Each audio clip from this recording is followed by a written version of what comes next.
Chronozen au galop.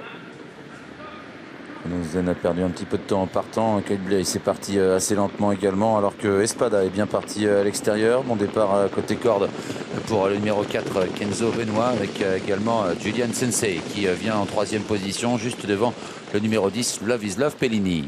Espada, très facile dans sa façon de faire pour venir en tête, avec à l'extérieur Julien Sensei, le numéro 6, côté corde en 3e position, le numéro 4 Kenzo Benoît, et puis à l'extérieur le numéro 10 Love Pellini qui est 4e, avec à son intérieur le 12 Kiwi de Koné, dernière position pour le numéro 8 Kiwi de Chine. Nicolas Matisse est à l'arrière également, le numéro 9, alors qu'on va passer devant les tribunes dans quelques instants. Julian Sensei, le numéro 6, a pris les commandes.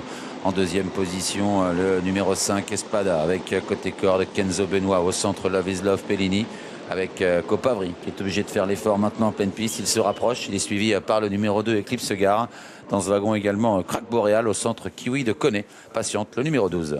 La descente, Copavri s'est rapproché, c'est maintenant le numéro 2 Eclipse Gare qui se retrouve en épaisseur dans cette descente, où le numéro 6 Julien Sensei tient la corde, avec dans son dos le numéro 5 Espada, encore plus côté corde le numéro 4 Kenzo Benoît. On va le rapprocher de l'Eclipse Gare qui se pose maintenant en 2e épaisseur, et c'est donc le numéro 15 Crack Boréal qui se retrouve né au vent. Avec Crack Boréal obligé de venir maintenant à flanc de peloton, et qui est suivi par le numéro 9 Nicolas Matisse, qui est là également, alors que les concurrents sont en pleine.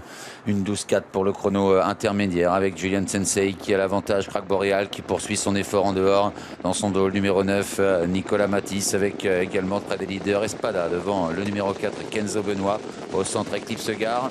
Dans le wagon de l'extérieur, Kate Blaze qui se rapproche, alors que Copavri se retrouve maintenant sur une 3e ligne. Et Nicolas Matisse qui se retrouve en 3e épaisseur, né au vent poids, aborder la montée. Côté corde, c'est le 6 Julien Sensei, avec Crack Boréal qui est dans la bataille, le numéro 15 en 3-4e position. Côté corde, c'est Espada, et Kate Blaze maintenant est obligé d'accélérer désormais dans le haut de la montée. Il y a eu pas mal de relais, les chevaux qui étaient aux avant-postes dans le wagon de la 2e épaisseur tout à l'heure en bas de la descente ont reculé. Ils sont maintenant en direction de l'intersection des pistes, avec Kate Blaze qui est venu en dehors de l'animateur Julian Sensei en 3e position. Espada près des leaders également, Kenzo Benoît qui est royal du Vinois, qui vient maintenant en 3e épaisseur. Le numéro 9 Nicolas Matisse est en embuscade devant Crack Boréal. Dans le wagon de l'extérieur, il y a également le numéro 7 Explorer Mundi qui semble aller très librement. Il est suivi par Karnak Dalsi et plus loin Kiwi de Koné. Et le tournant final maintenant pour Julien Sensei, le 6 à l'extérieur, Kate Blaze là en 3e position. Espada, le numéro 7, apparaît maintenant Explorer Mundi en 4e épaisseur dans ce tournant final. Côté corde, Kenzo Benoît qui s'accroche maintenant pour une place, avec le numéro 9 également Nicolas Matisse, et on tente de refaire le terrain de l'arrière-garde avec le numéro 13 Karnak Dalsi. Coton groupé à la sortie du tournant final, Julian Sensei qui va tenter de le faire de bout en bout. Espada qui quitte son sillage maintenant, qui vient de l'attaquer au centre. Explorer Mundi qui sprint également, mais Julian Sensei réaccélère.